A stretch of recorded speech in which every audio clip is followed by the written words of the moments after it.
This video will contain spoilers for the Ranger Reject or Go-Go Loser Ranger manga up into the current arc. If you aren't caught up, beware, you may be spoiled, so go back and read and then come back. If you've seen my last two Ranger videos about Red and Pink, then you know this one had to be coming. Today we're talking about Shogo Aoshima, also known as the Blue Dragon Keeper. Just a reminder, in this video I won't be talking about the previous Blue Keeper or Soma, along with the members of Blue Battalion or Dragon Tools. All of that will be in a future video, but for now, let's get down to it. So where do we start? First off, let's talk about how he looks. Shogo is a tall man with blonde spiky hair that's parted in the front, and he has black sideburns. His eyes look like they don't have a shred of kindness in them, and his face is heavily scarred, with scars coming from the top of his face all the way down to the bottom, over both of his eyes, and a scar from the chin up past his nose. He usually is seen wearing his ranger outfit, besides in a couple of flashbacks where he would be seen wearing a leather motorcycle jacket. Shogo, like the other rangers, appear to be pretty simple at first glance, but is actually a really complex character. From the time when we first meet him, he's always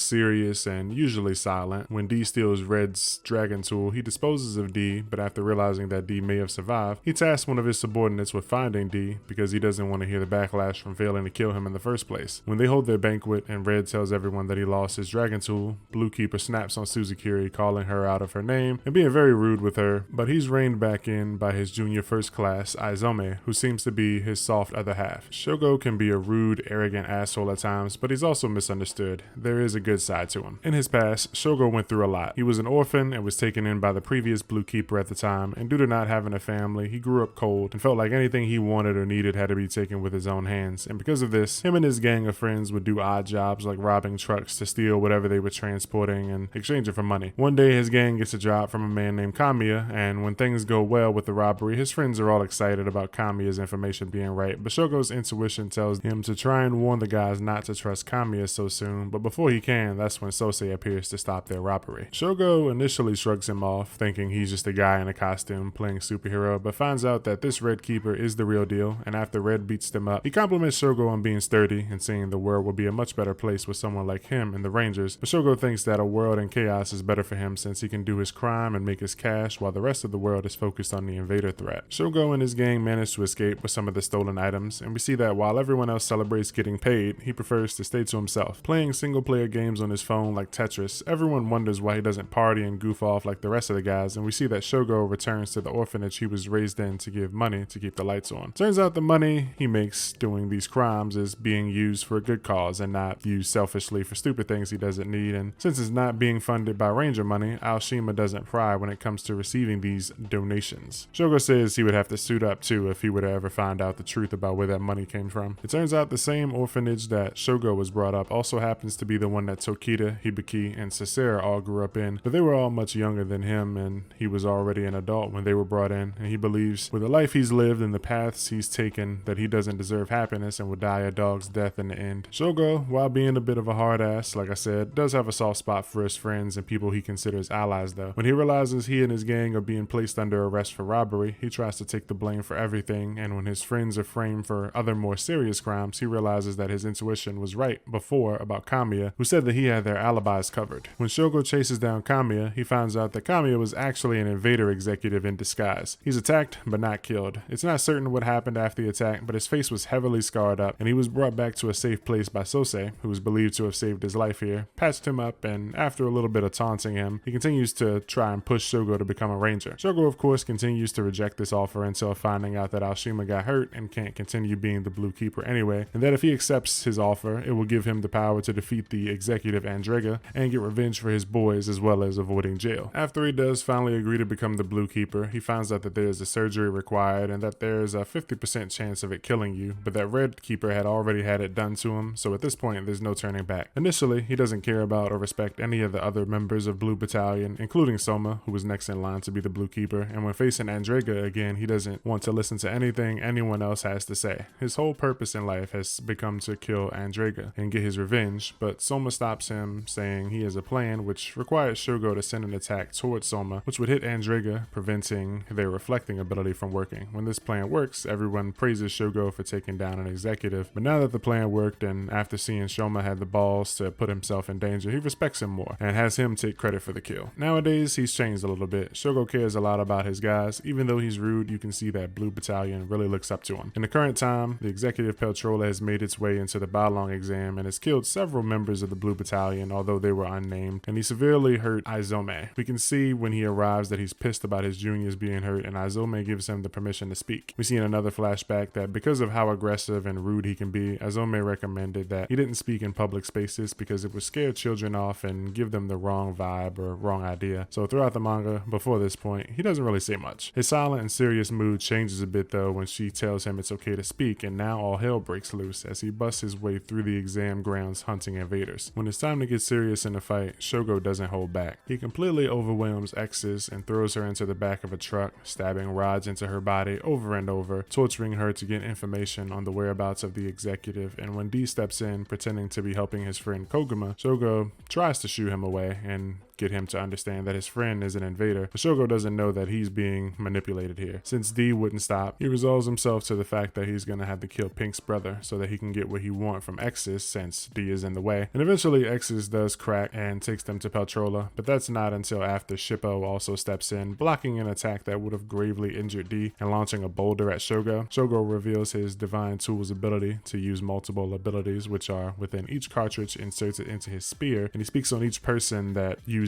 each ability, showing that he's backed up by his entire battalion. When he fights with Peltrola, at first he seems excited to finally get to let loose some steam and kill a real invader, but by the end of it, he claims he's tired. Again, mentioning video games, saying that this fight with Peltrola and all of his clones reminded him of a zombie game he played a while back, and how that started off fun too, but by the end of it, it felt like work. Peltrola borrows his figure of speech and says that from his point of view, Blue would be the boss enemy in Peltrola's co-op game, and as Peltrola fires off his attack to finish off Shogo, he's saved by Kono and remembers the time Kono saw him playing Tetris alone and invited him to play a new multiplayer version of Tetris. And Blue vows to never do things alone again. His whole life, he never depended on anyone but himself, and now he truly realizes the power that comes from having allies, taking Kono's cartridge and using its ability to defeat the Peltrola clones and avenge his fallen comrades. Of course, it isn't all sunshine and rainbows. There is no happily ever after, and his believed victory over Peltrola is interrupted by D, and Shogo realizes he was right about his intuition that day when D escaped and wants to take him out now because he's able to recognize that D could become a much greater threat than any executive if he managed to survive. In the end, Blue does end up giving D a bit of respect for making it as far as he did as a lowly foot soldier, and they fight to the death, but D's kill is stolen from him by a cheap shot from Peltrola, who fired off a laser at Shogo's blind spot. As he fades away, he remembers his past and the things he let go of in order to become more powerful, and he says he was half-assed at being good and being bad, and in the end he lost to a pure evil. With this, Shogo Aoshima is killed off and his death is felt everywhere. His battalion members are shaken and D is crushed that a dragon keeper was killed by someone else. Characters later on in the story use this moment to fuel their revenge, especially Izome, who hates D for what happened to Shogo, and I like to think that even Sosei's personality took a bit of a change after his death. Before, when Shogo was still alive, Sosei never really verbally got out of line in public, but after their rude guy Shogo died, you can see Sosei snapping on TV and at Izome calling her a midget and other examples. I believe that Sosei really saw Shogo as his right-hand man, or maybe a brother, or, his little guy. Recruiting him into the Rangers himself and getting him off the streets from the life of crime, Shogo inspired many characters, including the slimy Hikaru, who still sucks, but looks up to him, and the example that he set. The Ranger who went from an orphan to robberies to a rude hero that beats up thugs that would harm small animals and fight for his friends. As much as you want to hate the guy, you really can't. Shogo was a true hero to many, especially his battalion. That's going to be it for this video. If you enjoyed it, please leave a like and subscribe, and feel free to drop a comment below too, letting me know what else you'd like to see. I already have another video almost ready to go, so be on the lookout for that real soon. Thanks for watching, and I'll see you next time.